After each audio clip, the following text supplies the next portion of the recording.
On ne peut pas parler à leur place, mais nous pouvons quand même répondre à cette excellente question.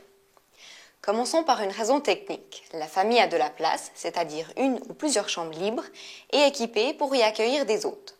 Parfois, ce sont des chambres laissées libres par les enfants de la famille d'accueil qui sont aujourd'hui majeurs et qui sont aux études, en voyage ou partis faire leur vie. Aussi, dans de nombreux pays, par exemple les pays anglo-saxons, le système étant d'acheter plutôt que de louer, beaucoup de familles d'accueil sont propriétaires et possèdent souvent des maisons avec des chambres supplémentaires pour recevoir des hôtes.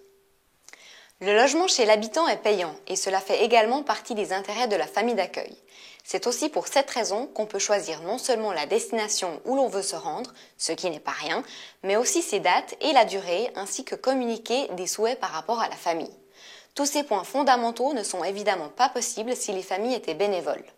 Le prix du logement couvre aussi les frais des repas et offre un système gagnant-gagnant, vu que les coûts du logement en famille d'accueil seront toujours plus avantageux que toute autre forme d'hébergement. Enfin, il y a une raison clé qui motive les familles d'accueil, l'envie de rencontrer des personnes de différents horizons, l'intérêt pour les autres cultures et l'envie de partager la leur. Les relations avec une famille d'accueil peuvent être cordiales et indépendantes, mais aussi donner lieu à de réelles amitiés et à d'excellents souvenirs.